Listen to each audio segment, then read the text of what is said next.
It seems like everybody's starting to build these online businesses all on their own, and they just basically go super successful overnight. You hear these buzzwords like automation, AI, delegation, scaling, all of these things, and you're just like, oh my gosh, these people are making tons of money and clearly have something figured out that I don't. In this episode with my good buddy Suleiman, we are talking about the unscalable things that actually do build a business that not only gives you some money in the short term, but is something that you can be proud of, that is sustainable and will keep you going for a long time moving forward. This guy, he knows all about client acquisition and appointment setting and more. So we dive into all sorts of things, from the mentality and then the technical tactics behind building great solo business.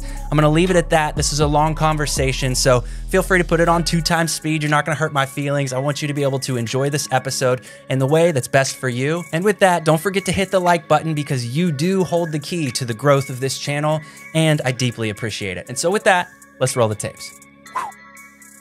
But yeah, man, I appreciate you taking time to just chat. It's kind of something new that I've been trying to do more. Like, we were talking in the DMs on X, just kind of getting to know each other a little bit. For some reason, for the longest time, I wouldn't let myself start conversations with other people that were out there trying to build their own solo business and do their thing.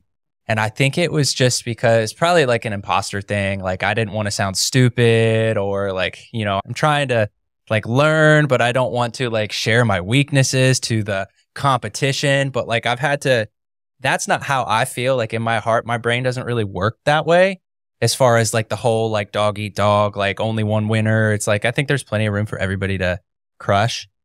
But once you start having these conversations, it's really gratifying in a lot of different ways.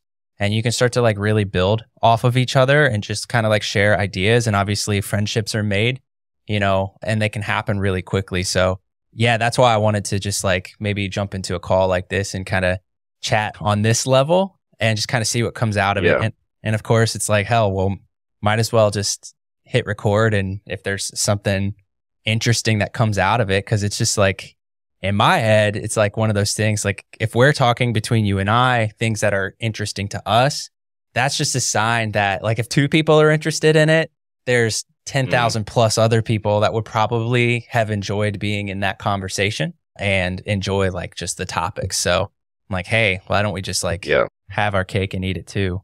Yeah. So thanks for taking some time, man. It's no problem. So much to say on everything you just said. So I'll start from the beginning. Good. And I could go on monologues forever, so I apologize. Yeah. I'll try to be more conversational. Yeah, man, go for it. Yeah. Funny you mentioned that, actually, because you're the first person in quite a while now that I've DM'd without the intention of signing you as a client. I used to do it quite a lot more, in the beginning of my Twitter journey, now X, of course. Yeah, it's just something I stopped over time. I'm not sure if you've had a similar experience on other platforms. I know you're on YouTube, so I'm guessing you're somewhat new to the whole DMing people, connecting and things.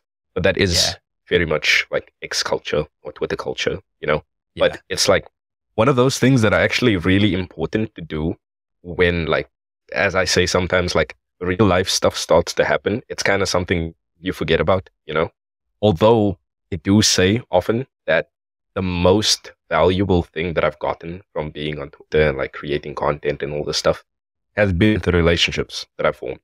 But it's also something that I neglect the most. So it's kind of hypocritical. But yeah, it's one of those things. Well, and it takes up a lot of time too. I mean, it's once you're moving and shaking, especially if you've got client calls or you need time for deep work, to just be hey man, let's hop on a call. Cause we've both gotten those DMs from other people probably before. I mean, I know I have, and you almost kind of have to suss it out, in a sense, and be all right, well, is it worth my time? But then at the same time, it's shame on me for assuming that it wouldn't be worth my time and having to decide whether that assumption is true or not. But yeah, it's back to being a solo dude, running a business. You kind of are handling everything for yourself in a lot of ways. So it's how do you balance the networking time? And you could network through an actual call like this, and the value is there for sure, or at least the potential for it is high. But then you could also network through just hitting like replies on different posts and like just involving yourself like on different forums, different platforms. So it's like, how do you know which way is the best way to go? And I think it's dependent on like what your goals are in the short term of like, and what time you have. Yeah. Because it's kind of like it's that time budget. Just like everybody has their financial limitations and a financial budget, like we have that time budget as well. And it's really hard. Like for instance, for me, like this is something that I'm highly prioritizing, something that I've been saying a lot to myself. And I was talking to my business coach about this. I've always been like, ever since I started doing solo work and running my own little digital operation as an email marketing freelancer back in 2019 is when I started that. In 2020, I jumped full time. But like everything has always been like, okay, I'm going to chase a dream. I'm going to build a digital business. I'm going to chase autonomy. I'm going to get it. Like I'm going to do things that high leverage, things like I said it once, like building a course. You build the course, you host it, you get it out there, you market it, and it just continues to go. Like you don't have to recreate it or reproduce it for each sale, right? And so my whole mentality was all around like, okay, efficiency, optimization, automations, delegation, all of those things. And we see content about how important that all is. And it is true. But in focusing on that, I was really running from the thing I was most nervous to do. And that was real connections like this. And what I found is that as soon as I dipped my toe in the water of real conversations like this, everything's kind of started to click for me. And so now my mantra for myself, like my personal mantra is doing the unscalable, like do the unscalable stuff, like have the real conversation. Yeah. And of course there's rules to it. You know, I can't just like in all things do the unscalable, you know, like I'm still leveraging tech and things like that to help me accomplish as much as I can any given day, any given week. But when it comes to like people, whether it's talking to other professionals, talking to leads or current customers, whatever it may be, is like take the time to build the rapport, build the relationship, and you'll be able to figure out pretty quickly whether it's a solid connection, whether it's mutual professionals or from a service provider to the client themselves and vice versa. That's kind of been something that I've been big on lately is, yeah, just do the unscalable. It's kind of my own little personal thing, and so far it's good. Yeah. It seems to work. Yeah. I'm not sure if you know who Kieran Drew is. Yeah. But he oftentimes speaks about it. There's actually like a question for you in a way. I'd be interested in hearing what you think about this. What you said about like doing scalable things versus doing things that are scalable. There's like a balance you should have between the two, right? And it's like the same thing with what I talked about with the whole working thing. And I guess you could say the other thing would be like the other like primary business drivers, or like writing content, doing the things that you would want to do other than going on calls like this, for example. So oftentimes I've noticed with myself and like the networking versus other business tasks, at least sometimes networking, like building connections and stuff like that, just making friendships, will oftentimes lead to me getting clients or like, you know, growing my business and all that stuff. It's not something that you would think directly contributes towards it. And it's something where you need to find that balance, you know, doing both in order to actually move towards that one goal. So with you and the like doing scalable things versus doing unscalable things, how do you know how to find that balance? And how do you think that types of things in general, you know, because it is something that, you know, if you are on a coaching call, for example, it's something you would tell your coaching client because it's like, it is good advice. It's the type of advice that you would often neglect yourself, you know? Yeah. Just like how to determine like when to do the unscalable versus when should it be your primary goal to like focus on maximum output, efficiency, and just leveraging tech or things that we can to help us get more done in less time, right? That's kind of what you were going back and forth on. Do you have like any thoughts in mind on how you kind of discern between the two? Because it is a hard thing to figure out. And I think that's what a lot of, especially solo business operators, and I always come from that perspective because that's my target audience and that's who I am. So I'm always looking at it from that lens. So, but I think it goes beyond that too. Like, it's just hard because you have everything. It's like, it's all on you. make or break? That's true. That's true. How do you figure that out?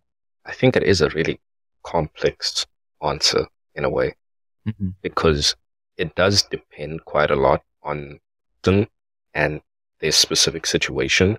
If it's just, okay, I'll use like an example for myself, right? And like client acquisition thing. So 2 examples you could give for something that's more scalable and something that's more unscalable is content as a scalable thing, like creating sales assets, for example, something like that, like a landing page, email sequence, and kind of Google Doc invite. Right. And then unscalable thing would be things like DM outreach. So I think, especially in my experience so far, it would depend on your goals, basically, whatever your goal is at the time. And I don't know where to go with this, but it's like, you have to think about the short term and the long term, right? Because oftentimes the unscalable things could be more benefit for the short term. So if I wanted to land a client as soon as possible, I would probably do outreach, right? Because that's like the thing that has the most short-term benefit in a way. Content could work if you're good enough at it, but it's more like a long-term play. So depending on your situation, I think that the more long-term things you could do, like unscalable things that maybe don't get results immediately in the short term, the better for the long term. But at the same time, you could also balance that with more unscalable things, let's say, or more short-term things. I'm not exactly sure how to break those 2 apart, how to separate it, because they all flow into each other in a way. Like they do. It's like the unscalable things kind of work in the long term and the short term, but same goes the other way as well. So it's like, I honestly don't know. That's why I asked you about it. No, I think you had some really good thoughts in there, and it does come down to like what your goals are. And like you said, like if you need cash, like if you're jumping into business and you put yourself kind of like up against the wall a little bit, like in a pressure cooker situation of like, all right, I'm going to force myself here. This is how much runway I have. I've got to get that first client. I've got to get that first sale. Like, like the DMs, or even if you do have some budget, you could even, the other side of content would be to put a budget behind it. So now instead of organic content, you're looking at paid media.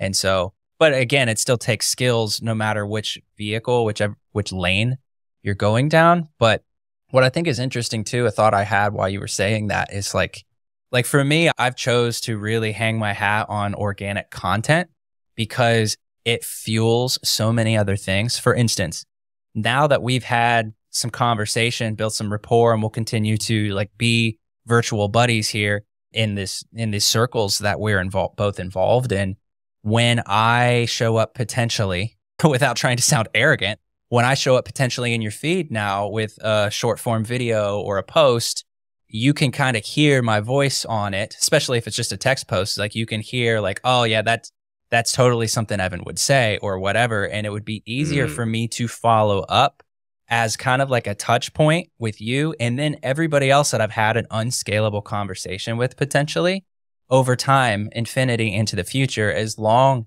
as I'm still putting out content that happens to hit your feed, So, and in that kind of way, that helps with professional relationships. Cause it's just like, we all have those friends. Well, I hope everybody has these kind of friends in their life where it's like, you can not see each other for a while and then you're able to pick up pretty quick because you've built so much.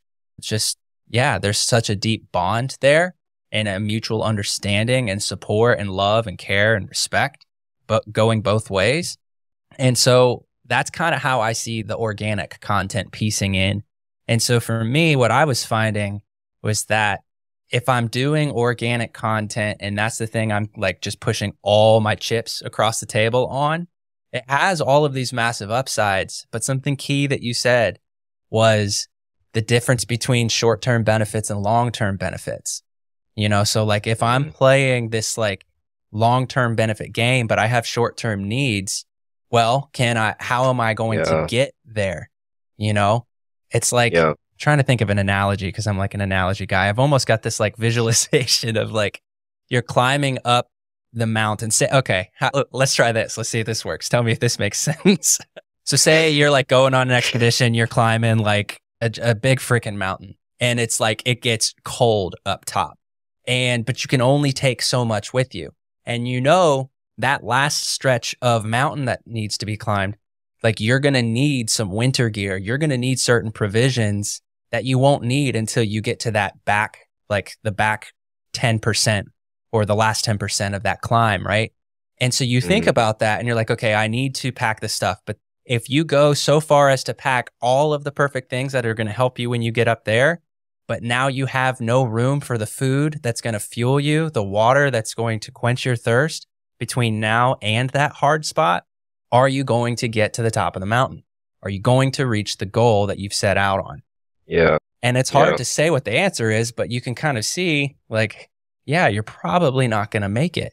And I think a lot of businesses, people that just choose to, whether they're burnt out on corporate work or they had a couple crappy bosses or whatever their story is, if they feel compelled to jump into business, we see so many people giving up and throwing in the towel and going back to something that's a little bit more predictable. And in some degree, there's merit to that. Like for me, like I have 2 little kids and a wife and a dog and a mortgage and, you know, all of these things. Like sometimes you have to do what you have to do. And so if that means I need to go work at a drive-through or whatever it is, then I have to do that. Like that's more important than building my business. Like being there as a provider for my family, for the people that rely on me is the most important thing. So I get it. And once again, it's a balance. And I think it just kind of goes into the bigger understanding that life is a perfect example, good, bad, and ugly, of what business is like, especially when you're working for yourself and you're wearing pretty much all the hats. And what I mean by that is like the principles and philosophies of life that make for a good life are the exact things that work in business as well. So if you focus on just understanding the fundamentals of what makes a good life, you're absorbing fundamentals that make for a killer business if you so choose to pursue that path and look at that mountain and say, that's the one that I want to climb. And so I think, it's a hard way to answer of like, when is it right to do the unscalable? As you had mentioned, I think the big thing is just understanding the principle of balance. That's a life principle that translates over to business. And there are going to be days when you feel like you've perfectly like sectioned off. Okay, I did some content stuff. Okay, I did some DMs. Okay, I did some product development. Okay, I did some client work, you know, and I got over to the gym and I got a pretty good lift in. And you're like, okay, yeah, like I'm crushing it. Like this is a good day. You know, let's get them all like this. And then the very next day, you have an email in your inbox that you didn't want to get from a client, and they're either bailing on you or they're grilling you with questions that are just really hard for you to answer. And there's just a lot of friction up ahead. You could feel it. And then, you know, you need to go make some solid, like authority-based posts on X to continue with your daily regimen over there. But you're in your head a little bit because of that email that's sitting in your inbox. You know, and then you're like, well, who the hell am I to say any of this? Because I don't even know. Like this person's pissed at me and I'm over here talking about how I'm great at it, you know, and then all of a sudden it's just like, but yesterday you were cruising. Like yesterday you were the king of the world. Like you were the top, you're at the top. So it goes back to balance and also not letting your emotions like get the best of you, which is really hard for everybody. But again, we're all human. So we can all, like, if we're honest with ourselves and each other, like we know what that feels like. We've all been there, done that. But that's something that's like been big for me is like, and I don't have it figured out by any stretch. I'm just speaking on it as I look at it from a higher level. But like in my day to day, like last week was trash for me, like in 5 different ways. And I was just like, oh my gosh. And then I was like in my head, like, oh, it's because my product sucks. Or like my offer's not very clear.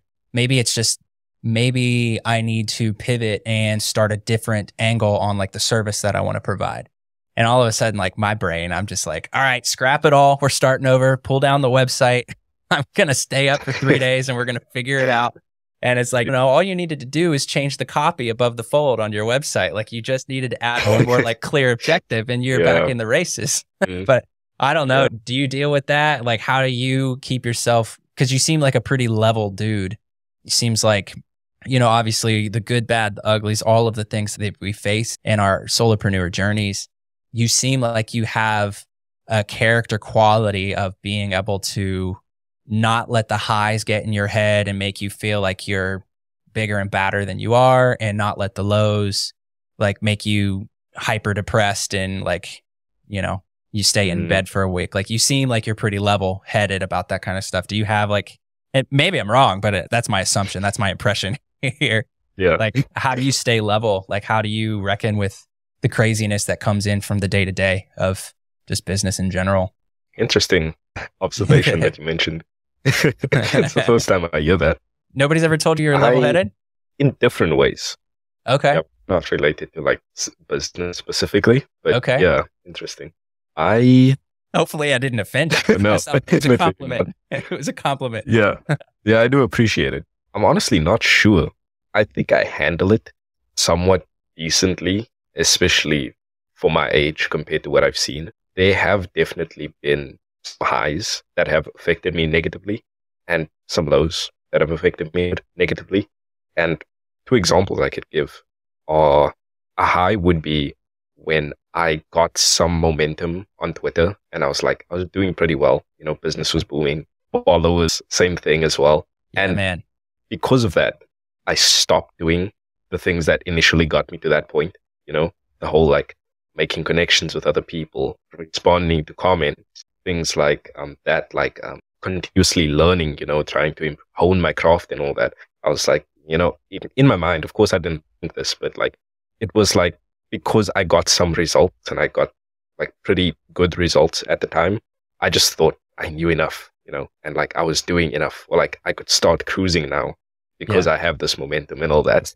And that was one way that kind of affected me. And then like with the bad, I had this thing. I was actually speaking to a friend about this quite recently.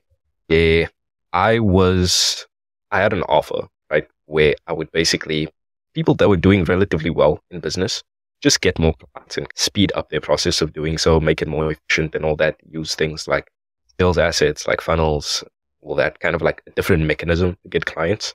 And because of that, a lot of people that I went on calls with, for example, were doing better than me, or like they were making more money than me, well, one way or another, right? So I started kind of having self-esteem issues for the first time in my life. And I remember like while telling my friend this, I sent him a voice note telling him about all this stuff because he kind of diagnosed me with it in a way. And I was like, yo, 100% right about that. Like I am doubting myself. And then afterwards, I sent him another voice note and I was like, you know, it feels so weird for me to like be telling you all this stuff because I've never been somebody that's doubted myself in any way. But it was like, because of so many, let's say like rejections on sales calls, or like because of me losing momentum on Twitter because I took like a month and a half break from like posting earlier this year. And then like came back, engagement is down because of like Elon Musk taking over. On top of that, I also haven't been posting, so that makes it even worse. Right. And all of these things stacked on top of each other. I think the biggest thing would have helped me at the highs, and that has helped me now at the lows, has just been kind of having things that remind you of like objectively where you are at the moment in a way. And I use the word objectively kind of sparingly. You know, it's kind of hard to be objective sometimes. Yeah. But, you know, having things like proof, you know, like I remember one of the times I started like believing in myself a bit more after getting back to like starting the business and all that stuff was when I was making my landing page. And I had to like, you know, pull my testimonials and case studies there. And reading back at it, I was like, I'm actually kind of good at what I do, you know, which I haven't thought in quite a while up until that point. Or like, if, for example, with the whole thing where I had momentum on Twitter and all that stuff, I think something that could have helped me avoid that was just having something that reminded me that I should keep going, because that has been a big problem in my life in general, where I know things, but I forget about it eventually.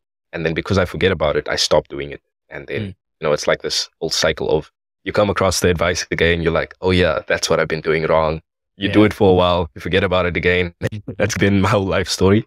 But what was your initial question again? I feel like I went on so many tangents there. No, I think you had some really good insight there. I was just kind of asking, like, how do you keep yourself level? Like, how do you rise up from the ashes when you feel like a pile of shit? And how do you keep yourself humbled when you feel unstoppable? I was curious kind of how you navigate that. And I think you had some good feedback, some good insight on that. And yeah, I mean, the whole like reminding yourself of your why, I guess you could call it, is really important. And I think that becomes the North Star. It doesn't necessarily like having a reason for why you're doing what you're doing. It's like, obviously, like we're wired. We need to have some sort of, as people, especially as men. I mean, I think the same is true for women, but just like in society today and kind of what typically has traditionally been the male's role, like as like the hunter, the guy that goes out and like brings something back to the tribe, like all of that stuff. There's a deep sense of purpose in that mission. And when you have a purpose, I think purpose precedes fulfillment. I think there's a lot of people that feel really aimless and they're like, I don't know which way is up. I don't know what I want to do. I'm sad. I'm depressed. And a lot of it is, I think each situation needs to be navigated uniquely among it, like one by one. So this isn't like blanket advice, but the way that I see it is like, if you're feeling that way, even if you are within your business and you once felt a purpose, you need to reconnect to what that purpose is. And I think you find purpose by digging within and discovering what excites you. What would you take a bullet for? And like what would you go kill if it was in between you and the thing that you believe should exist or should be done? Or like, what's the stuff that excites you and the stuff that infuriates you? You know what I mean? And I think looking through that, you can start to put some wheels on the internal conversation or even dialogue with somebody that you love and trust of like how you can go about executing on that, whether it's making something that sucks in the world better or improving upon something that's good but could be better and in your own unique way. And I think when you do that and you start to kind of think through that, now you're starting to align yourself of where you're at to what you could call your purpose. And I don't think that any person has like one specific singular only purpose. I think depending on which lane of your life you're talking about, there's different things because we're dynamic beings. It's not like, you know, it's not black and white. It's not this or that. It's both and all the time, every time. Business, life, it's all true. But when you have that purpose and you can tap into that, then on the pursuit of fulfilling that and trying to reach what you're trying to accomplish, there's a sense of fulfillment that comes from it. And once you start to feel that fulfillment, it creates this flywheel in a sense, and it kind of drives you more. But what I think happens to a lot of people is once they start to get a bite of success, whether it's just in Twitter followers or X followers, or you have a YouTube video that pops off and is getting the most, you know, average view duration. And you're like, oh, okay, I was really able to like hold people's attention on this one. You're like, I cracked the code. I'm Mr. Beast now. Like, I just got to go make the rest of the videos. I just haven't done that, but I cracked the code. Yeah. You know, like it's, I think a huge practice for all of us is trying to keep ourselves humbled and hungry in those moments, but not at the expense of celebrating the little wins. I think sometimes I'm having the thought and I'm just speaking it out loud. So I'm just brainstorming here. I don't know that I think I subscribe to this idea, but like practicing, like celebrating the little wins, I think also perfectly dovetails into the conversation of gratitude and just a state of thankfulness. Because if you practice that, which I suck at it, you know, and I think a lot of us, if we're really honest, we could be practicing it way more than we do. So that's why I try not to like make my status update like, oh, I did my morning meditation. I did my gratitude in my journal, you know, it's just because like, yeah, there's always room for improvement in that area. But I think if you can just start to, for all of us, work on a state of thankfulness in the things that we have, it just continues to put back into perspective, like how cool the opportunity is. Like, dude, if this was even 15 years ago, you and I wouldn't have been able to do this. Like we could have kind of in a sense, but like video conferencing, it was around, but it was because of COVID and the necessity of it, because everybody was remote, that finally the technology was coming up and it was accessible and like overall understood by people and the masses. You think about like even now, like grandparents know how to text. 10 years ago, 5 years ago, they didn't know how to text. And like And it's just because it became more universally adopted and understood. And it's like, no, texting's not challenging. It's just this other square icon you hit on your phone.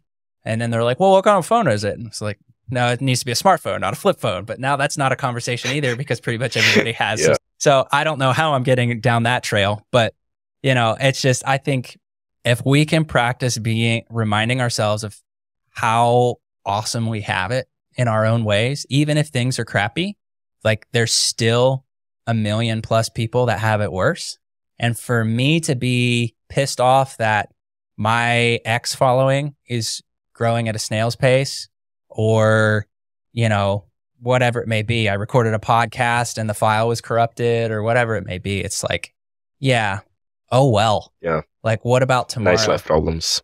Yeah. Yeah, exactly. Yeah. So, and something that helps me with that is also just having other conversations with people too. And I think it goes back to that, like being in dialogue. We're just community-based people, like creatures. That's just how we are as humans. And the easiest way to get out of your own head is to hear what's going on in somebody else's. Yeah. I don't know. I 100% agree with that. I think. There was something else you mentioned as well. Oh, with the whole problems thing as well as what you just recently said. It's, for me at least, it's honestly just been perspective, like just being able to kind of shift that at any given time.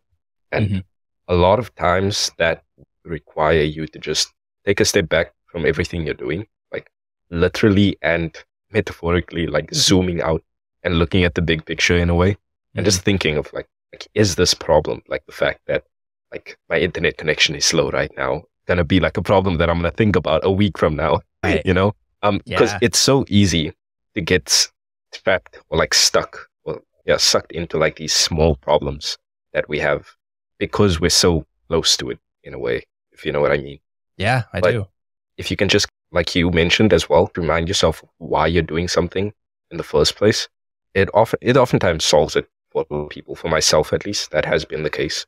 And there's have been a lot of moments of realization for me in the middle of doing something where, let's say, like the whole, this is something that's kind of relevant to me recently right now. So one of the biggest reasons why I wanted to start a business in the first place was because I wanted freedom, essentially. Like I wanted all of the things that came with a business, not just being able to have a business, Yeah. And I realized that at some point last year when I was doing done for you work, like, I was doing like funnels and ghostwriting, appointment settings and all that stuff. Halfway doing it, I thought to myself, like, I started this because I wanted to do a business, but I feel like I have another job now. Like, do client work. They kind of feel like my boss and all that. And I just did not. And I thought to myself that if I never took a step back from what I was doing at the time, because you always have these new problems that you have to solve, right? You're like sitting around one day and then like website's broken, do that, maybe need to get a new platform, rebuild the entire website, do that. Some other problem comes up after that. And it's like constantly getting bombarded with things that just distract you. What like the main overarching reason is that you're doing something in the first place. If I never did that in a weird way, like, and it is, again, it's also like kind of a nice problem to have for, like, it's not something that's absolutely horrible, but I could have went down that path for so long without realizing that this isn't even why I started doing this in the first place. Yeah. And I've had a bunch of realizations like that, and things that literally, like, thinking of it, if I just kept it up for a few years, even though it was like deemed good by most people, by most of society, it would have actually ruined my life. That sounds kind of like over exaggerating, but it's not really, because you realize afterwards that you lived your entire life doing something that was kind of against your own values because it seemed like the right thing to do in the short term. Yeah. That's key, man. That's key. And you see that, man, there's a couple different things I want to expand on. I almost need to be taking notes or something. You were talking about something that's like really struck me because it's exactly what I was feeling. And truthfully, I still am trying to sort myself out with it.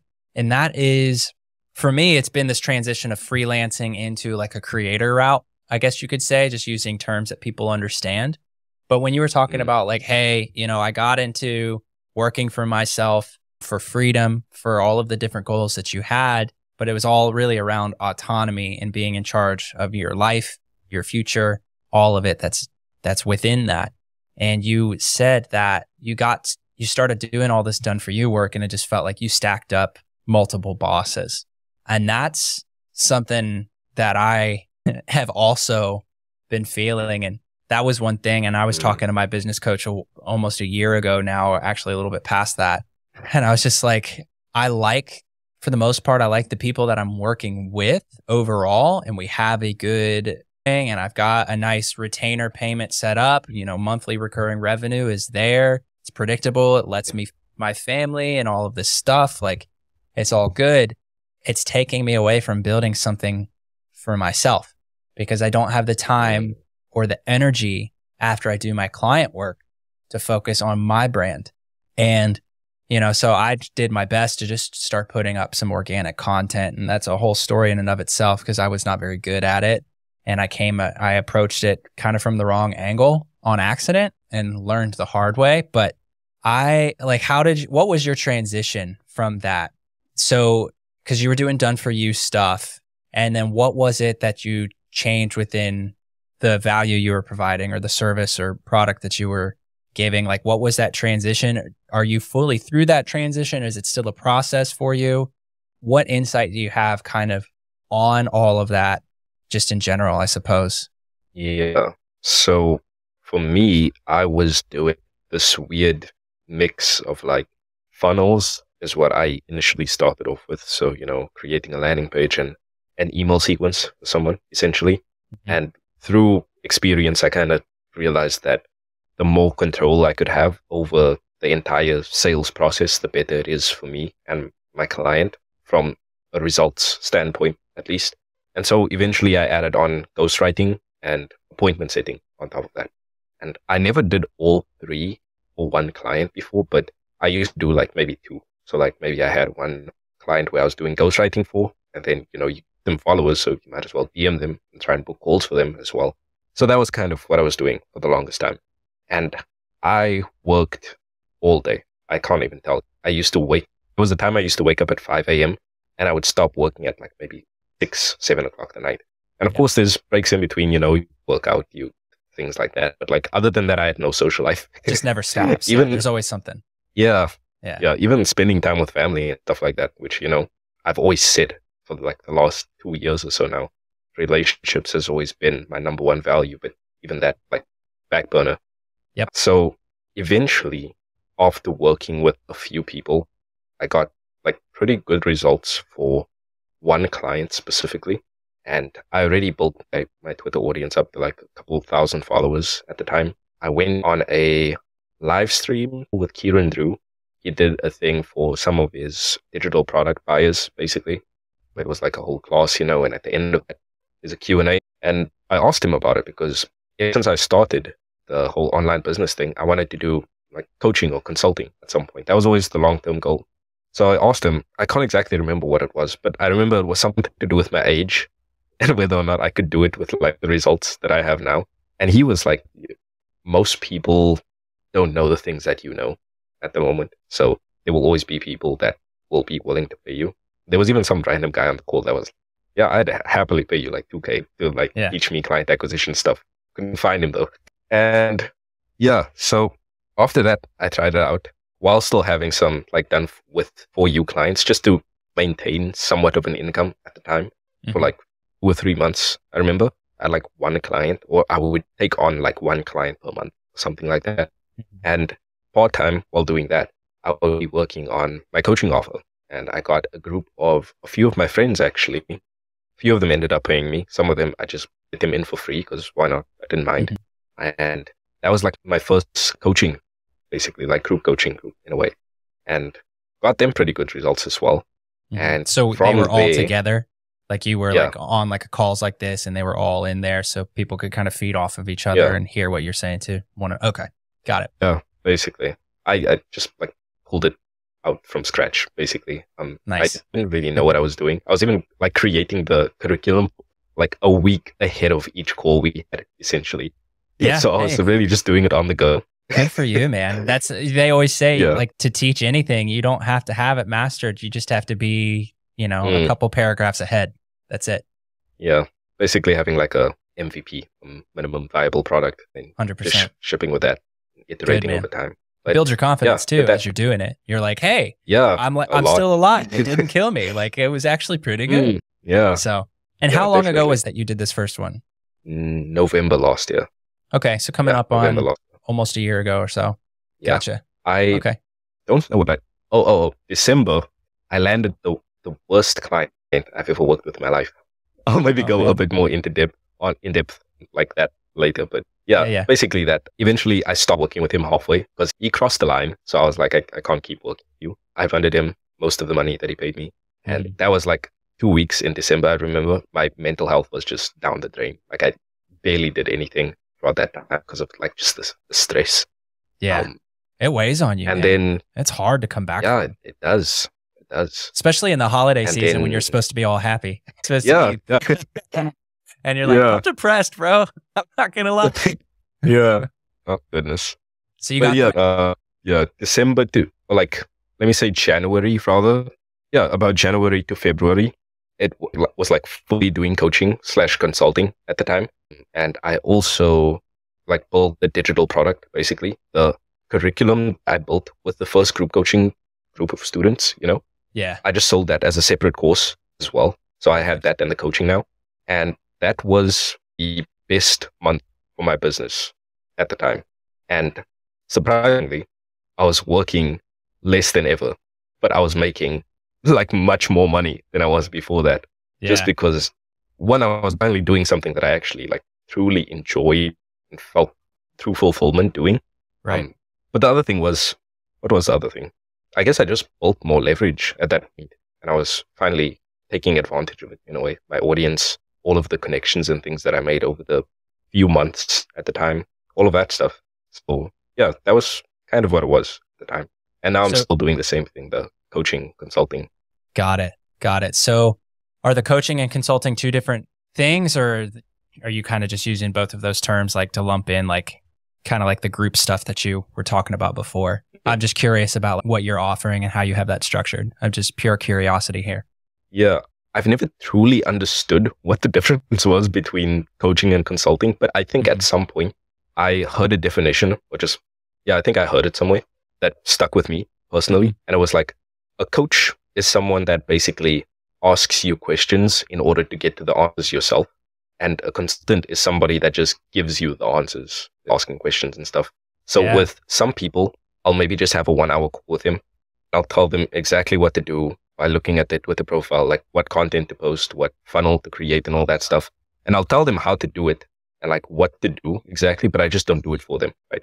And then with the coaching students, it's more so like just, I'll give them the curriculum, go through it. They can ask me questions about like something they don't understand. I'll keep them accountable, make sure they do it. I'll review some of the stuff, like give them some constructive criticism on it. But yeah, it's a bit less hands-off on my part. So that's kind of how the different thing is. And of course, for like the more beginner type online business owners, which is the one offer, that's more so coaching, because they also pay me less. So like naturally, I'm doing less for them. And then for the more like high ticket, the more experienced business owners, I guess you could say, they are the ones that I do consulting for. Gotcha. Okay.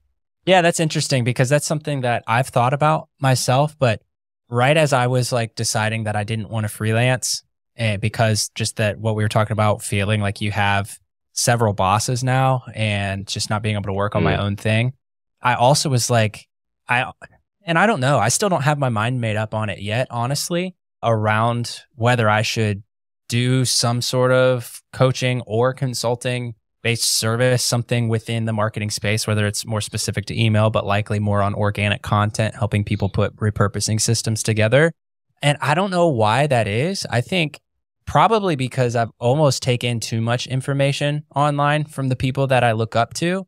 And it just makes me feel like I don't know as much as I truly do. And therefore it is kind of right back into an imposter thing a little bit. But I'm like, well, if I coach, then I'm not building my own thing because now my time is going towards helping other people build their thing, which is kind of what I was trying to get away from. I'm not saying that I fully believe that. I'm just saying that's a thought that has gotten stuck in my head before that I've had to try to like pull like the Velcro off of it, you know, because it's just locked in. Yeah. But the more that I have conversations with people, especially when I'm giving my own 2 cents on organic content systems and how to set up content structure that allows you to post way more often and be showing up to build your audience and build your brand and all those things, the more I'm enjoying it. And obviously it puts wind in your sails when you get like a thank you response back from somebody, or like because I just launched something that I'm still toying with. It's kind of a weird offer that I'm still trying to like dial in and make it really just stupidly simple for people. But essentially I built out of Notion. I'm not sure if you use Notion or not, the software, but I built something I call the content creation toolbox.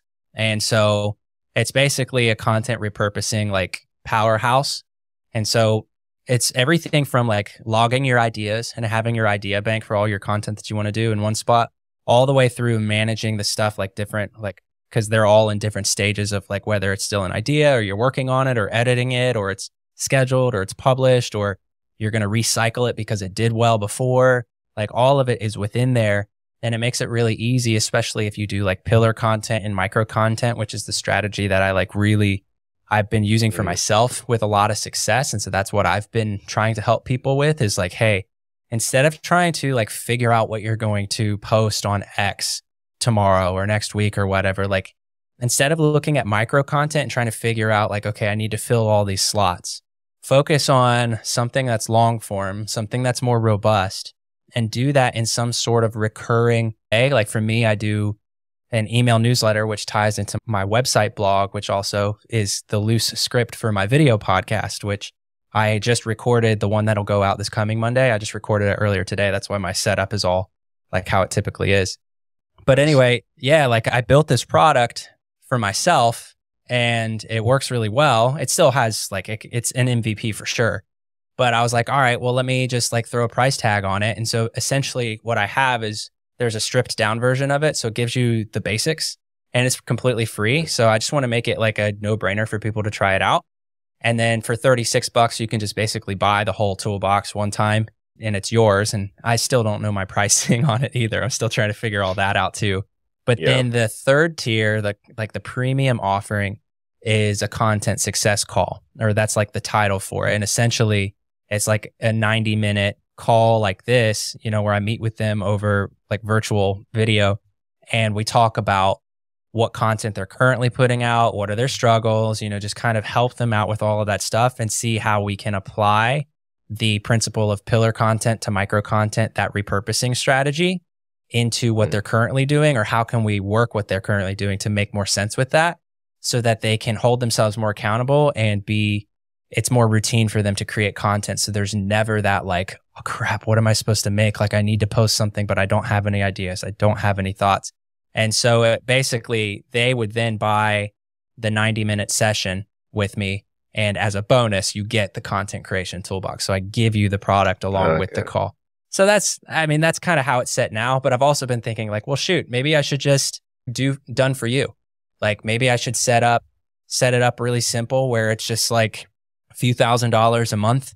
And it's like, you can cancel whenever you want. But if you're on that, you just send in like your long form blog and then we chop it up into micro text. We chop it into carousels. We chop it into shorts. You know, like I could even do like the podcast interview with people so that we could chop that up as well. So you have the short form video across the platforms that you're on. So that's just what I've been working through. But the more that I help people in this area, the more it fills me up with like, okay, no, like I know a lot more than I think that I do. And the reason I want to highlight that is because I think like, you know, if with us recording all this, I think there's a lot of people when we chop this up that will resonate with that and have that feeling too. And so I think it does come with just like putting yourself out there and figuring that stuff out. I wanted to also, I had this other note. I kind of wanted to jump into this too. If you're game, are you good on time? You doing good? So you had mentioned earlier too, when you were talking about like just remembering why you started something and all of that, it makes me think of, and we chatted on this a little bit the other day, specific to like X spaces, but I notice a lot of people that tend to jump on like different trends and different, like they grab low hanging fruit of like these things that are working or things that will like get you higher up in the feed or whatever it may be, as opposed to asking the question of, does this align with my goals, aspirations, and like what I'm actually trying to do? That's something that is really, that's one of the ugly sides of being so hyper connected as like a social community, like worldwide, because everybody's got their opinion, everybody's got their 2 cents, everybody has their story of like what's worked and what hasn't.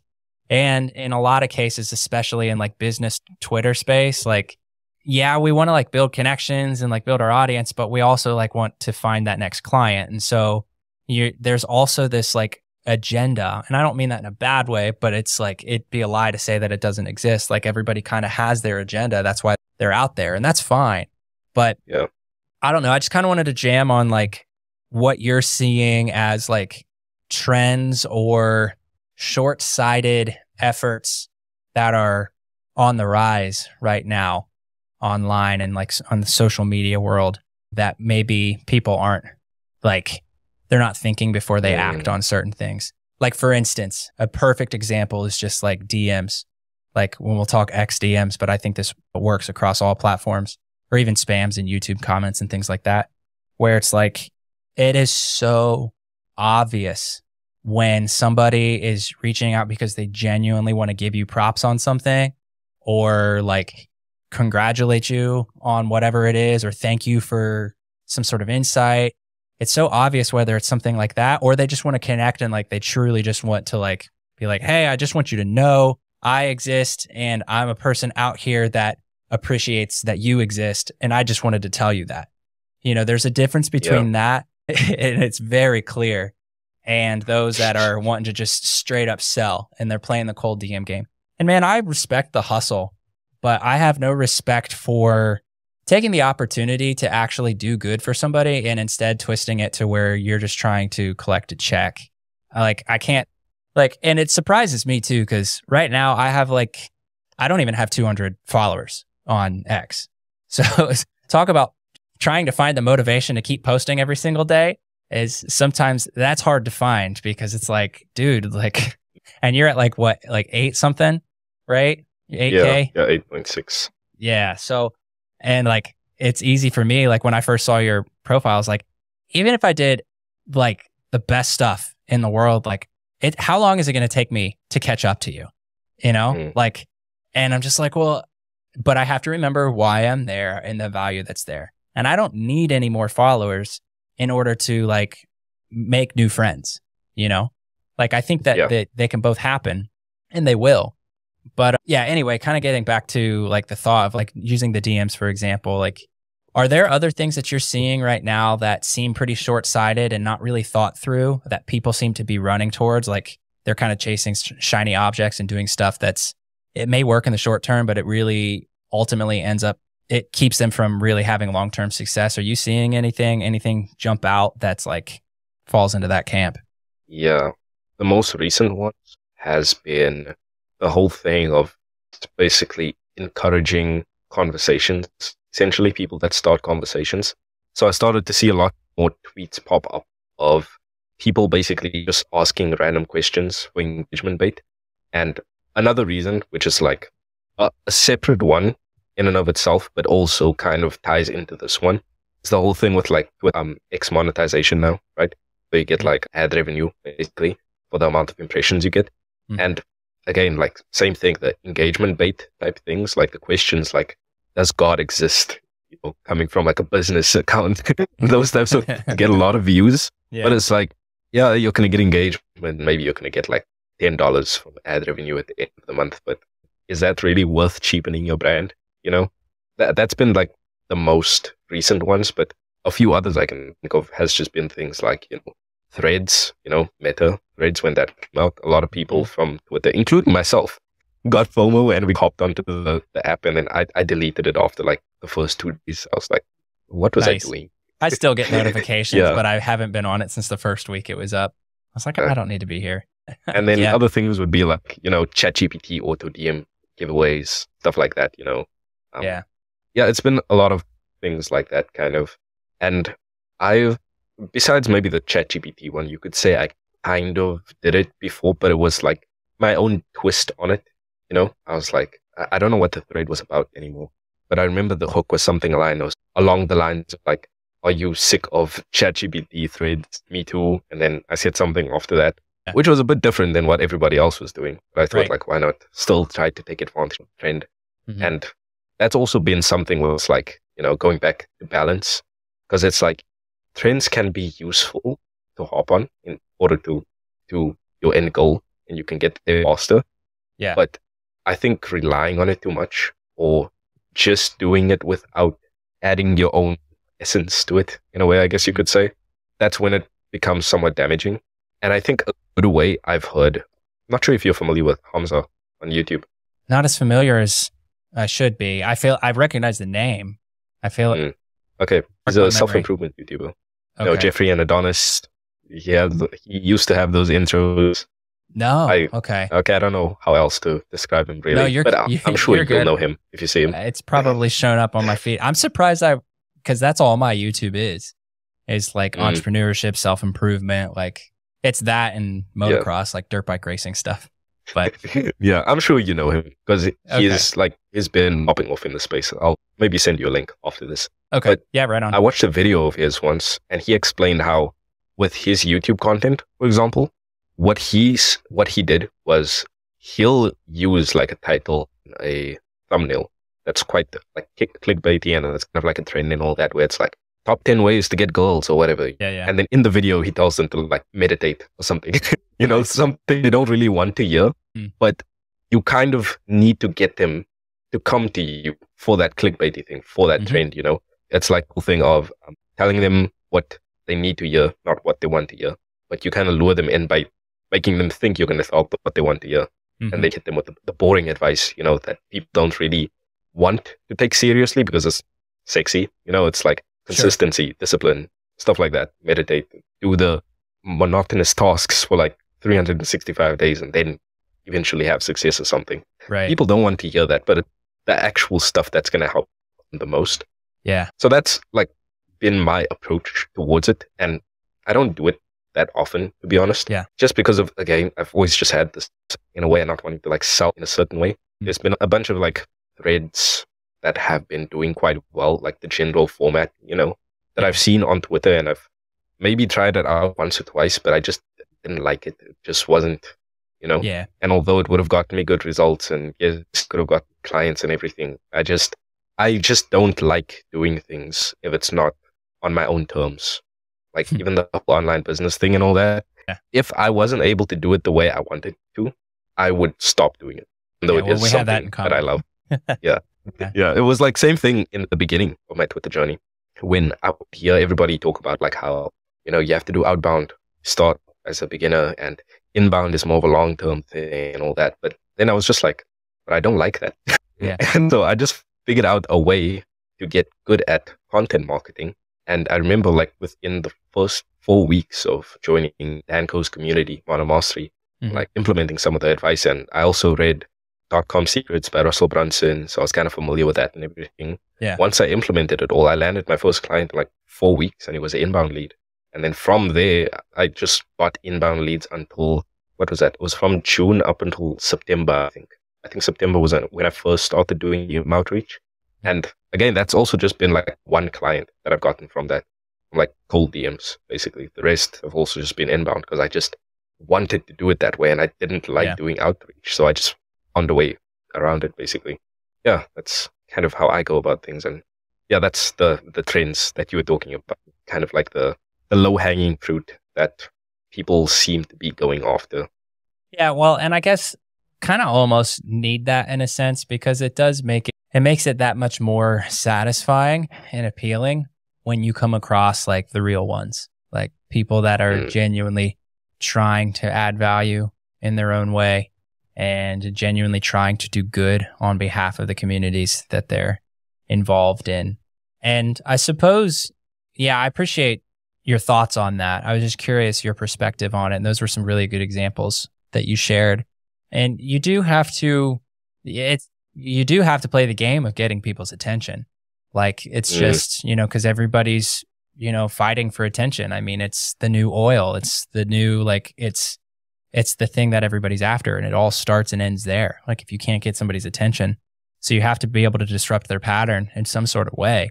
And obviously, if there's things that are currently working based on the platform itself, or just new updates that play better into the manipulation, not in a bad way, but the manipulation of like hooking somebody and grabbing attention, like you got to be able to do that. But it's not, as long as you're not doing it at the expense of yourself or the expense of others, because that's where we see it being done really poorly. And it's unfortunate because there's a lot of people that are new into the space that are deciding to leave their job, or they're just now getting old enough where they're like, okay, I don't want to go into corporate. I don't want to go to college, or whatever it is. I'm going to build a business. And so you just start taking in all this information, and it's hard to know which way to go, of like, well, okay, who's telling me the right thing? Because I'm hearing literally I can do this all of the different ways. And so, and when you're young too, like you don't have enough experience yet of like trying and failing within this space and like learning more about yourself. Like you have to go through the steps of doing things and having some wins, having a lot more losses on a micro and probably a macro level as well, before you start to learn more about you, yourself, your tendencies, your values, and be able to lean into that and figure out how to carve your own trail. That is pulling in wisdom from other people, but doing it in your own unique way. And that's like a big reason for me feeling so compelled to, even if I am not like the most elite expert on what I'm talking about, which I'm so incredibly far from that, but that's what gives me a sense of drive and purpose in putting out content, of helping people like figuring out the right way to do content, or just the right way to approach business, the right way, like the right mindset behind how to go from day 1 to day 2 to day 3 through your journey. Again, this all applies to life as it does apply to business, but it's because like, why wouldn't I, from my platform, from my space, because I'm 32 and I have experience that other people just haven't had the chance to have, I would be doing myself, my future business, and my future audience a disservice by not showing up, by not being out there. And yes, it's a crowded place, but is that enough reason to not even try, to not even show up? Because like outside of just getting clients or building a big customer base or whatever, like outside of like the self-serving stuff, I'm able to share things that people just wouldn't be able to have the chance to know for themselves yet unless they've been in my shoes and walked my walk. And that's not their fault. But it's my fault for not sharing that if it helps them in their journey. And so that's the big, and then, Hormozy always says, like, you just keep giving and giving and giving and giving, and it'll come back around on audience side of things, on finances side of things, all of that. But, like, that's just kind of something that I encourage everybody to consider is like, and of course, like I said, I'm coming at this from like organic content, like, because that's just where my brain is fully always operating in. I have to, it's hard for me to remove myself from it. So it's always from that perspective. But that's why I think like everybody that is in business for themselves and beyond really, but specifically within like solopreneurs and stuff, it's like, no, you need to be posting stuff. And it's not just to build your business, it's to help the world in your own way with your story and your perspective, so that we can skew the odds in our favor for the bet all the young ones coming up, so that there's more chances of them seeing good content, like that represents good values, that shows good angles on like, here's a slimy tactic, but if you change it like this, it's not slimy and it's going to serve you in the short term and in the long term. Like we all kind of need to do our part to like step up and like share what we can, and like there's a lot I need to learn. And so people that are experts in areas that I'm not, like I need them to be showing up and giving me like the good stuff in a good way, because they're solid people that also have expertise in a specific area. So it becomes more of like there's a deeper meaning behind showing up online. And I don't know, it's an interesting perspective that I think it's, even for me, like on the day to day, I don't think about it that way as much as I should, as much as I think any of us really should, because we are doing a disservice by not showing up. One of the things that helped me understand what you're talking about the most in the beginning, especially, was something, again, I heard from Hamza, and I also experienced the same thing he was talking about from watching his content. And he said that sometimes you just need that one person, that one specific person, to say something, that one thing, in one specific way, in order for you to finally, for it to finally click for you. The example with him was meditation. So up until, is my mic still fine? Yeah, you're good. Okay, cool. So yeah, up until I watched one video of his about meditation and all that stuff, I never fully understood it. Especially the whole thing of mindfulness and being present. I always heard people talk about it in their videos, but I was like, what does that mean exactly? What does it mean to be mindful or present and all that? And then in his video, he explained the entire process of meditation and how basically you try to be still in the moment.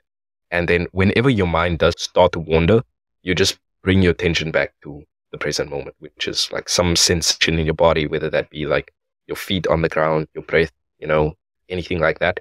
And then every time you go through that process of being present, mind wandering, bringing your attention back to the presence, that's one rep, one bicep curl for the mind on the skill of mindfulness. And I was like, that's it. I finally understood it now. And he had to tell the entire story beforehand. And it's been like this with a bunch of other things of who he is. He said the same thing where he used to watch videos on people meditating and stuff like that and mindfulness. He could never understand based on what they said. And then he eventually finally found out. And it's you just need sometimes a specific person, and the person alone could make all the difference, to just say something a specific way based on their own experience for you to finally have it click for you. And I was like, I could be that person, somebody out there. And through experience now so far, I have been that person for some people out there. And it's honestly one of the best feelings they are out there, with the whole content thing, where you just get a DM from somebody and they send you a piece of their content, your content, or something you said in the past to help them with. And they're like, this genuinely had an impact on my life, or it made me land my first client, something like that, Yeah, there's no greater feeling, which, kind of back to me, not sure if I want to do coaching or not. It's well, that might be a really good path for me. But, so who knows? But yeah, there's no other way to get that type of high than to genuinely just be showing up, helping people in the way that you can. And then when you get the thank you, especially when you're it's one thing if you ask for a testimonial and you get a testimonial and it's okay, well, that's sick. I'm still stoked on it. It makes me feel good. And now I have this asset. But it's another thing when it's just a random DM or a random text or whatever it is. Yo, you've been impactful when you said this, or you did this thing, or how you handled this. That's so cool, man. Talk about motivation to keep going too. And you can build on that. It's sick, dude. So let me ask you this question. Well, two questions. What are you struggling with right now? What are the first things that are popping into your head? What are you struggling with right now? And the other one, which maybe goes hand in hand with it, but how can I help? First thing that popped into my head, it would be, how do I put this? Basically following my own advice, or just doing things I know I should be doing. And I, for the most part, I also haven't thought about this enough. And that's literally an example of what I'm talking about. I know I need to think about it more, but I just don't do it. That's always been a big thing for me. I was talking to my friend about this as well. It's I told him about the whole, I said the saying about how, sometimes a doctor is his own worst patient, basically. And that's honestly how I felt about myself for the last year and a half or so now, or 2 years that I've been on self-improvement, a bit more than that, I think. Yeah, it's always been some reason, and I don't know why. And I feel something I kind of do to take my mind off that in a way is always content. That's my vice in a way, because you have something else to occupy your mind with, and it's a lot easier than actually sitting with this problem, trying to figure out how to do it, and then just implementing it every single day for X amount of time until you fix it, even when you really don't want to do it and when you're not seeing any results, or it's going to be difficult and all that. So maybe if you've had experience with that, then yeah, it would be helpful to hear Well, how you deal with it, if it does. yeah. I don't have any like massive life hacks or like I don't have the golden solution. I think it's just like you were saying, the practice when we're talking about mindfulness and, like basically falling off the rails and getting back on is a rep. It's just kind of maybe looking at it from that perspective is like, maybe it's just a shift in your thinking and certain things work for certain people, but maybe it's just a shift in thinking. Like when you're off track and you know it, instead of counting that as a loss, count that as a future win that immediately turns into a W as soon as you get yourself back on the rails. So you getting off the rails is a positive opportunity for you to get back on the rails, which then makes you more confident in your ability to not fall off the rails and stay off the rails, if that makes sense. It's kind of like you've now put in the reps of becoming distracted and off, like pushing off the hard work that you don't want to do. You've done that enough times and come back to it enough times that you realize like, hey, I'm still alive and kicking and I'm doing well and I'm still building. Now, if I want to maximize and build at a higher pace or get more done in a specific amount of time, let's avoid those distractions where I can. And then that's like, it's kind of like the difference between shooting like a foul shot and something from the 3 line. Like, maybe the foul shot is like when you fall off the rails and get back on, like that's still a win because you showed back up. But then the 3-point line is like when you wanted to task switch and get away from the thing you were working on, like, and you were in the zone, but then you were starting to get pulled, but instead you didn't let yourself, like that's sinking it from the 3-point line kind of thing. And so you're just, you're stacking points regardless of what happens rather than being like, okay, today sucked because I kept getting distracted. It's like, okay, but did you get back to it? And if that's the case, then pat yourself on the back because that puts you into the top, whatever small percentage of everybody else that's trying to build something as well. Because a lot of those people, their lunch break goes from a 20-minute slot into an hour and a half of this and that and the other. And then they're going to like, oh, I'm going to go lift now too. Before you realize it, you used half your day. Or like people that, a good example is like morning routines. That's a thing. People are like, I need to meditate. I need to take a walk. I need to do it barefoot. I need to like go to the dog park and pet 10 dogs. And then, whatever else it is. Yeah. And then, I need to stare straight into the sun for 30 minutes. And then I need to take my vitamin regimen, which is a half hour's worth of pills, like whatever it is, like, and then my ice bath, whatever. And it's like, do you need to do all that? Like maybe there's elements of it, but it's like, just because other people are doing it doesn't mean that it's going to work for you. It's like, make sure that you're not using these positive things as distractions from the thing that needs to get done. Because I think for all of us, like we know what we need to be doing. Now, when we get into it, we might not know specifically the best way to do the thing we're trying to do. Like for instance, like I know that I need to improve my offer with my content creation toolbox and then the little coaching thing with it. Like I know I need to improve that. But when I sit down and I have it as like a line item, like the next 90 minutes, no distractions, this is what I'm doing. I'm going to sit there and go, crap, how do I improve my offer? Like, I don't know. I know that I need to do it, but I don't know what it's like. It's more in the micro details. And it's usually in there where you just start to get caught in your own head. And then you're like, well, shoot, I could be doing like, I could just be like firing off. Like I could be engaging on X right now. Like I could be doing something like I could shoot. I have a bunch of DMs I got to reply to, or like, I'll just go do that client work that I have for later. But like you said, I mean, a lot of times you have to sit there and wrestle with the problem.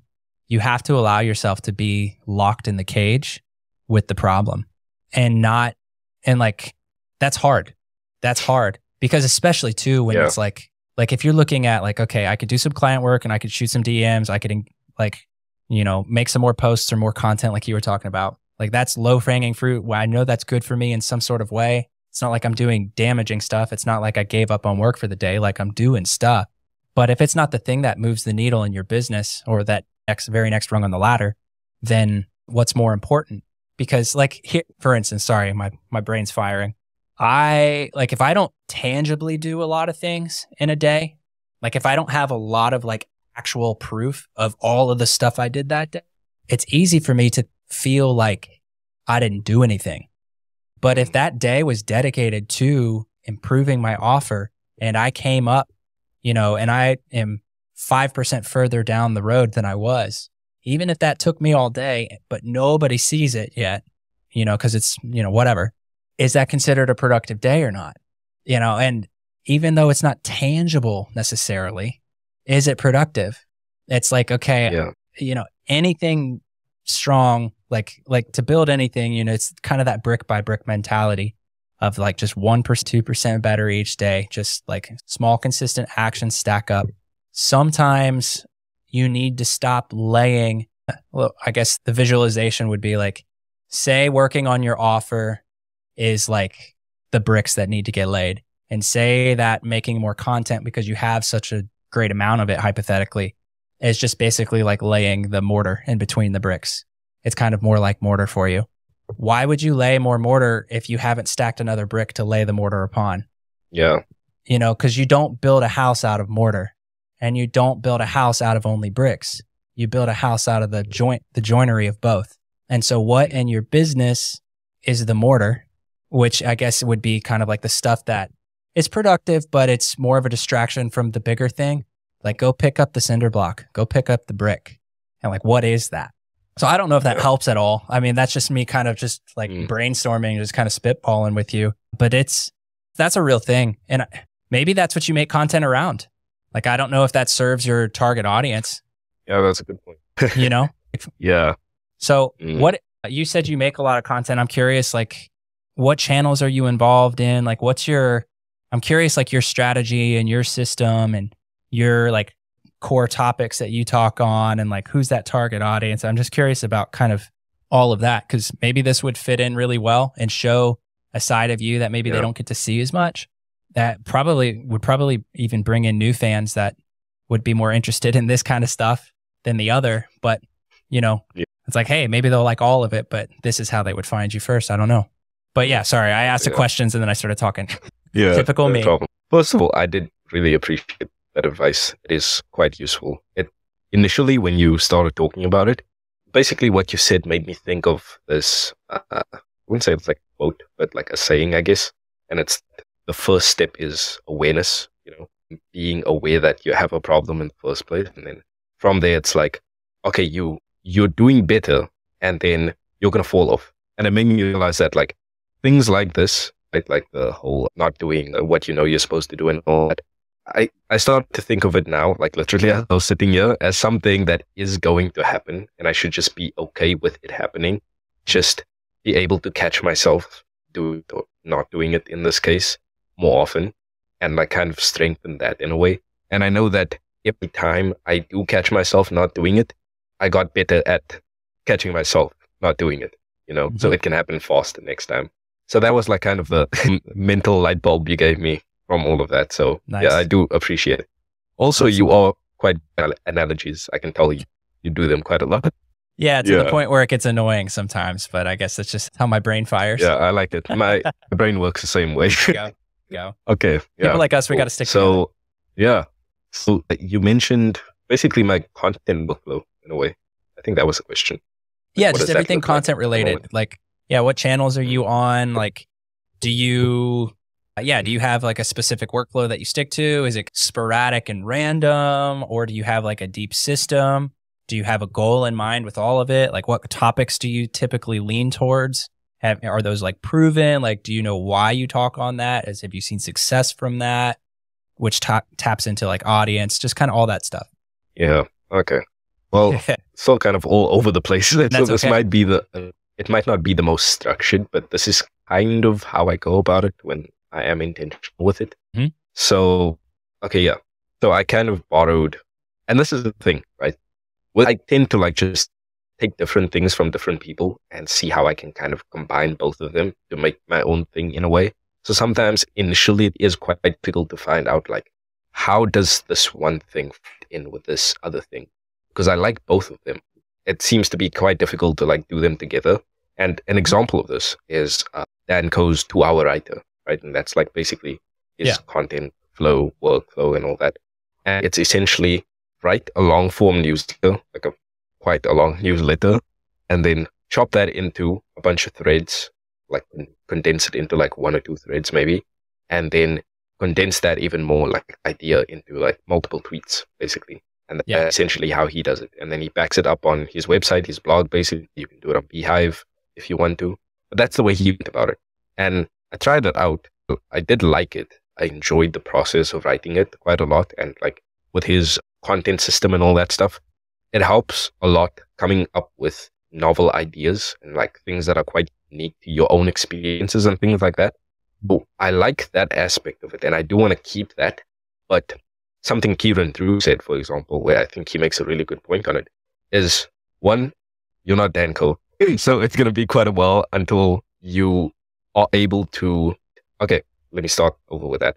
Basically, it's better to validate an idea first before writing like a 1,000 word document on it, an email or whatever, because you don't know if it's going to do well, right? You don't know if it's going to resonate with your audience.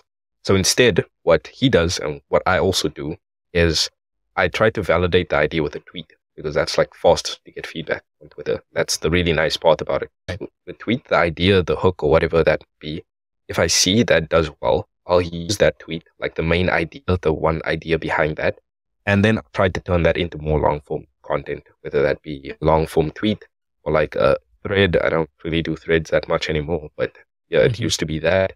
And then like emails, daily emails. I've been trying to do more high frequency emails. But yeah, so I have that aspect of things. And then I have like the Danco aspect of things. And I like certain parts of both.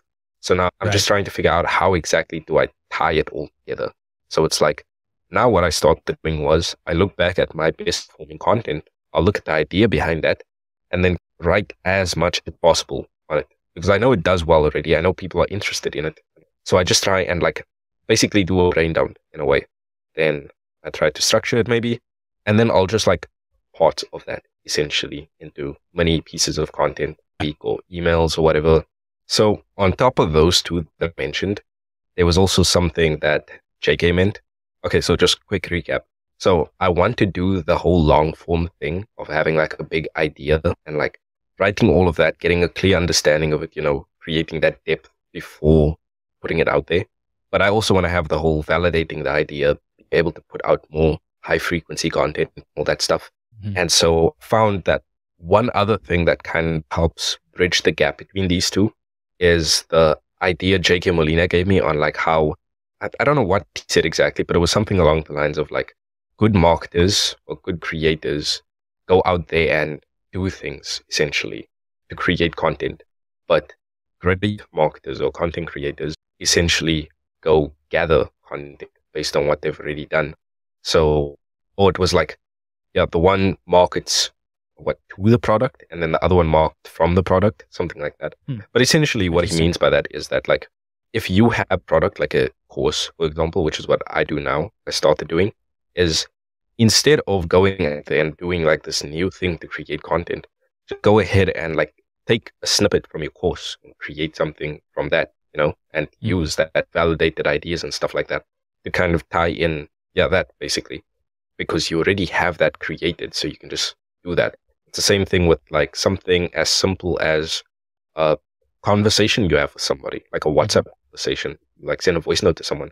Or actually, even better example is calls for me, like consult calls, or even just normal calls with people, like kind of.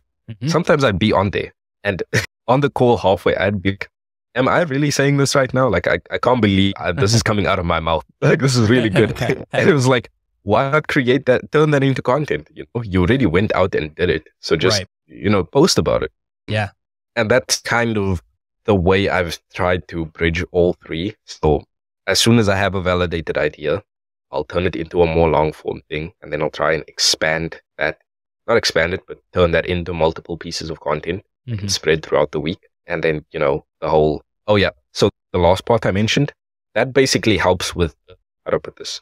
The delay, I guess, between the validating the ideas and creating the long form content. Because there's usually like maybe 1-2 days in between that. So if you can have something that you already did that you can just quickly repurpose in between that time that you're creating the long form stuff and then posting it, then that's like a nice way to do something in the meantime, Absolutely. So yeah, like I said, somewhat complicated, but it's coming together nicely. Absolutely. soon enough. Let me ask you this question. This would actually be valuable for me as well. To the topic validation conversation, you were saying like, just tweet something out, see what's doing well, and then kind of expand upon whatever seems to be working. Do you have advice or suggestions or direction for those that don't have enough of an audience base yet to filter out quality ideas from ones that just don't seem to matter? How do you get around that? Or is it more of just you don't have what you don't have, and so what you do is you just give your best in the areas where you can. So wherever you're knowledgeable or where you're curious and passionate, go ahead and start expanding long form, put it out there, build your audience, continue to just pour yourself out. And as you build your audience, now you have a place where you can validate before expanding or creating. It's pre-selling products before ever creating the thing. Do you have any advice to the people that don't have? I do like what you just mentioned. I do think that's a good idea. But what has worked the best for me, especially in the beginning stages, is one, just putting out as much content as possible and as, I guess you could say, as short of a time period as possible. If you can. There was, like, for me, for example, there was a time I was doing daily threads for like 18 days in a row. I tried to do 30, but I just couldn't at some point. Like, I just realized it wasn't a priority at that point. Like, I had to do client work instead. Yeah. So the nice part about that was that in that month, I remember I got like I could say like for that year, most of my viral pieces of content came in that month because I just had such a huge sample size of data, basically, that I could look at afterwards and just be like, okay, that performed well, that didn't, But even so, when you don't really have an audience, it works, but you don't really, there's not enough of a difference, I guess you could say, to know whether or not it would work, especially on a platform like X sometimes. I'm not so sure what it's like to be a beginner at this point with like the new updates to the algorithm and everything. It was a bit different back then. You could just get like some retweets and then, things going to take off to the most. But yeah, it's kind of changed since then. But what I would say is still try to do that. Try to put out as much content as possible without sacrificing the quality as much as possible, because there is to be somewhat of a sacrifice at the end of the day. And then on top of that, since you don't really have that much of a sample size of data, go look at people that are already doing what you want to do and just copy what they're doing, essentially. So if there's like a certain title, that you can see on YouTube that works for somebody else, just try and use that title and just add your own personal experiences and stories to the actual content of the video. Right. And that's essentially it. That's how my content started taking off in the beginning. Of course, on X, it's like the hooks of the content and all that, On YouTube, it might be the thumbnails and the titles. You basically just experiment with that as much as possible. Do what's already working is like, that's essentially the main thing. And try to do as much of it as possible. So, that's basically it. Well, and then if you do that, I mean, the audience will grow over time.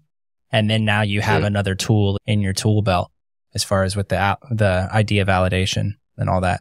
No, that's good. Yeah. I mean, that as far as your system of doing that is very similar to mine, which I was kind of mentioning earlier as well. And it's not anything necessarily revolutionary, but there's a lot of people that aren't tapping into it, where you write a long form and then you strip it out into your micro pieces, something shorter.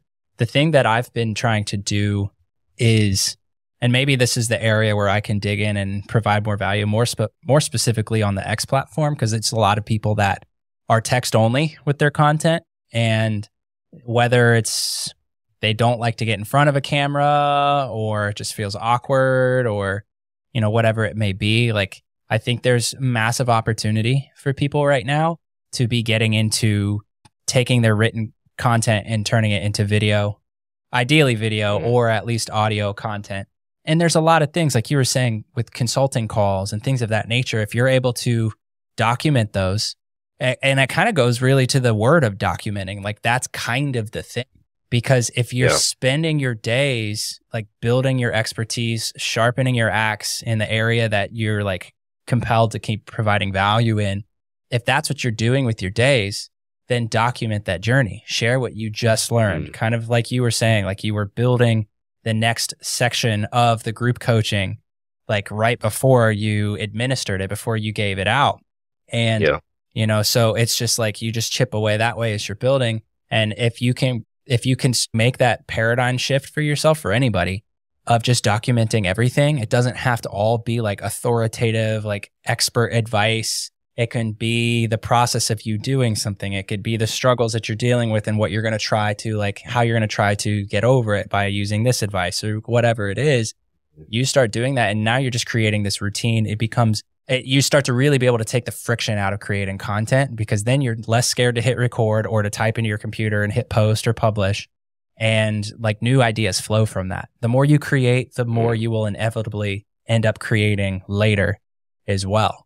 Yeah. Because that's another thing I think a lot of people struggle with, is like, I've only got a couple good ideas and they're bangers for sure. But like, if I just go and do this, like, and put it out so fast, like, what am I going to post after that? It's like, trust me, bro. Don't worry about next week until Sunday night. Like, when it comes to this, you know, like, it'll happen. That was the thing for me. Like, it's been, this coming Monday will be entry number 59 for me of weekly long forms. So I've been doing it for over a year. I've been doing it for August 1st was the 1 year mark. And it's called M&M Mondays, Marketing and Mindset Mondays. I'll probably rebrand it here at some point. But nonetheless, I was like, okay, I need to make this commitment. I'm going to write something every single week. I'm going to send it out as a newsletter. Might as well put it up on the site as a blog. And then what I'm going to do is, I started by just like an audio podcast. So I would just talk about whatever. But then I was like, this is so easy. Like, let me just turn on the camera and do this. And then now that it's a video podcast, not only can I upload it and get it out to Spotify and the other streaming platforms, but I can immediately take that video, come up with a thumbnail, and then it's a YouTube video. So every week now I'm weekly uploading on YouTube, which helps with the algorithm there. And now I have a weekly long form that I can pull all sorts of tweets, long posts, short posts, all sorts of stuff within that. And then, you know, you can create your carousels out of that, and then that can go out on LinkedIn or on IG, you know, however. So there's a lot of opportunity for people to be doing that. And again, I think it's in everybody's best interest for all of us to be posting content, you know, to help guide the people that are learning. And that's how everybody wins at the end of the day, I think.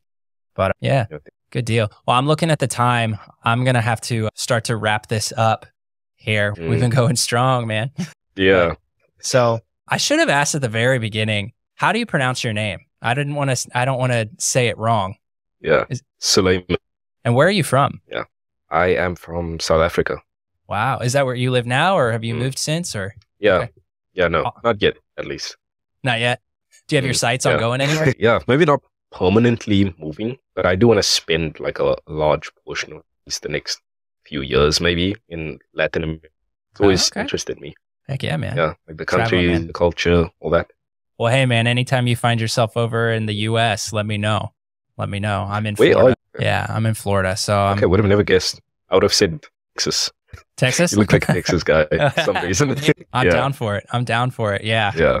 No, I actually grew up in Ohio, so I'm in the Midwest of the U.S., so nothing really to brag about as far as the location. And then I moved here into Florida, just south of Tampa, Florida. Like I'm like 5-10 minutes away from the beach. One of the top rated beaches in the U.S. actually, which is pretty cool. So it's just always really crowded. Nice. But I moved down here in 2011, somewhere in there. One of those two. So yeah. And, you know, found my wife and started having kids and the whole good thing, man. So yeah, life's good. I actually have quite a few questions to ask you about podcasting. I guess it's more so like technical stuff, I guess you could say. Okay. Like maybe like things to do with like software, or like, you know, how do you come up with the questions? How do you do the research for like guests and stuff like that? How do you DM guests to come on the podcast? You know, like that. Yeah, for sure. It's like there's different ways to go about it. Like what I will say, like this Squadcast software that we're using right now, it's really nice because while we're recording and doing all this and talking, it's uploading in real time to the cloud. And so then I can pull the high quality stuff. So it's really user friendly as far as that goes. And you can obviously schedule things and shoot out the link, and you can have multiple people in the session. I use a video editing software called Descript, Script. I saw the name somewhere. Yeah. I've heard of it before, I know. They actually just bought or acquired Squadcast. So now those two are kind of interlinked pretty well. Nice. But the other software is called Riverside, the other remote recording software. And I've used both. They both have their pros and cons. It's just kind of like whatever flavor you like the most is, they both do the same thing essentially. Yeah.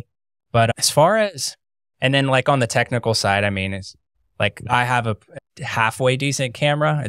I've got it like dialed in pretty good. I have some guys that are like in video production, so they helped make it nice. And I have like a big light right here and like I've got more equipment than what I really need. Nice. It's way more than what I need, but it works really well. As far as now for like, are you thinking about starting a podcast? Is that what this is around? Yeah. Okay. What I would suggest too, because you'll need a podcast hosting platform, like somewhere where you upload it and then they distribute it out to all of the different streaming platforms. So you won't like actually go to Spotify and upload it and then go to Apple and upload it and then go to Google and upload. You have like just like a podcast hosting platform, and it creates an RSS feed that then gets linked out to all these other places. So which makes it really user friendly for the podcaster. Okay. Sub question there kind of. This is kind of like the whole consulting and coaching thing. What is the difference between podcasting, like having a podcast, or like doing a podcast and doing an interview? That's a great question. I think it depends on who you ask. I heard it said really well actually by Joe Rogan, because he was asked about that. He was like, because one of his guests was like, yeah, like how do you prepare for these interviews? And he was like, they're not interviews, man. Like it's just a conversation. Like he's just gotten like Joe, for instance, has gotten really good at just keeping a conversation alive. He knows when to drill down on something. He knows when to exit one topic and move into the next. And usually it's not super calculated. It's pretty free flow. So it really depends. Like there are podcasts out there that are more interview style, but then there are podcasts that are they're more conversational. And so I think the two different ways you can really go about it, like if we're talking interview, when I think of interview, I think of like, for instance, like if I was on your podcast and you were interviewing me, you'd be asking me questions about what I do, about my journey, my story, and I'd be telling you those things. So it would basically be me sharing about myself to you and to the greater audience, right? And then hopefully there would be some value that people would get out of there. Because unless you're some celebrity that everybody already really cares about and they're just like glued to whatever they say because they're fans of them, usually interviews don't really work that well because there's enough things to take our attention, and you're not going to be able to hold somebody's attention long form if it's just somebody talking about themselves and they're not like a high notable figure. So then it kind of goes into like, okay, well, maybe we talk about, for example, you bring me on as a guest, hypothetically. Maybe instead of making it all about interviewing Evan, it's more of you asking questions that are within a topic that I know a lot about. Therefore, now we're speaking less about me and more about a topic that a lot of people can relate to, whether they've been in the game for a long time or they're brand new. Like everybody will have either an opinion about it or they'll have ears open to like learning about that topic. So you have that, or you just have like really just straight up, just like no objective. We're just hitting record. We're having a conversation and hopefully some insight will be pulled from it. And that's also, I feel like that type of content can be some of the best, but there's a barrier that you have to break through because people aren't going to listen to a random podcast done by somebody they don't know talking about things that are random and there's no structure to it unless it's like, you put in your reps and you start to build that core audience. So it really just depends, but that's my 2 cents on interviewing. So I think the thing that's working the best right now is just speaking on topics specifically, unless you can get a notable figure on like a bigger name. Like if you got Kieran or somebody of that caliber, to do a podcast, then obviously, especially if you like try to position it on the front end in a way of like, hey, let's do this. And I want to make sure that you have all the assets available so that you can post about it as well, hype it up. Maybe we do it live. Maybe we do kind of like just how a space would be, but adding in a video component. Then we could do Q&As at the end. There's a bunch of different ways you could structure it. But yeah, unless it's somebody that is a notable figure, usually asking questions about themselves isn't going to help when it comes to new audience engagement and listening retention. You know what I mean? I see. Unless you can prove to them in the first 30 seconds as to why they should care about what this person says. You know what I mean? Okay. But take it with a grain of salt. You ever watched anything from Chris Williamson, Modern Wisdom podcast? Oh, yeah. Yeah, that's kind of like the style I'd be going for. Yeah, I really like that. He's like him and Danny Miranda. Also, not sure if you're familiar with him. He's like more so. So those two are like the only podcasts that I really listen to on a consistent basis. So yeah, I really like their style, their ability to ask questions. Like they just ask questions. It's you can. Have you ever seen Diary of a CEO? I'm trying to remember the guy's name. Yeah. I'm blanking on his name. I just watched something about him just a second ago. My tongue. Impact Theory is another good one. Dan, whatever his last name. I also used to watch a few by Lewis Howes. Yep, Lewis Howes. Yeah. He was also pretty good. Yeah. So, I mean, there's plenty of space. Because my podcast, because it's just me repurposing my long form content, it's just me talking into the camera. You know, so I haven't had a guest on that. Now, I did a podcast a couple years ago that I haven't kept up with called Which Way Now? And those were primarily like conversational, and it was like over video like this. But that's something I've actually thought about bringing in to freshen up like what I'm doing with my content is maybe instead of always doing these long form written posts, maybe the whole pillar content for that week is around a conversation like this. And then obviously the video is there. I can pull the transcript and like start to format it so it's easier for an email and easier for a blog post. So it's like makes sense for those formats. And then obviously it can split into micro content as well. So I can start to do a little bit of both. And it allows me to honestly take breaks sometimes from trying to write something full length and just let the conversation flow and then piece it together after the fact. So that's something I've thought about doing. I just, again, back to what we were first talking about, where there's just so many things to do each day. I'm like, I already have a system that works. And like, I feel like I would need to get quite a few weeks ahead in order to have the time to do what I need to do, which in order to get ahead, I don't know, I'm probably just going to have to start hiring some more help. I've had a virtual assistant for a little while, but she's going back to school. So I'm not going to have her starting and like, I'm just like, okay, I'm going to have to eliminate things from my plate, like do less things, focus like Pareto principle, like focus on the 20% that actually does something. But and I have a bunch of questions for you too, like regarding like, just like doing the one-on-one engagements and the sales calls and like, how do you like the appointment setting? Like what is your best tactics to that? Like what are the things to do more of and what are the things to stay away from? How's the best way to approach, because that's something that could help a lot of people. And I would definitely be included in that category as well. So I think there's room for us to keep conversations flowing and do more of this too. So yeah, man. If you enjoyed this episode, there's plenty more content on this channel ready for you right now. If you're catching this on YouTube, consider dropping a like and be sure to hit the subscribe button before you leave, because that simple action exponentially helps this channel grow. I value your time and attention, so thank you for sticking around. You're the best. And until next time, peace.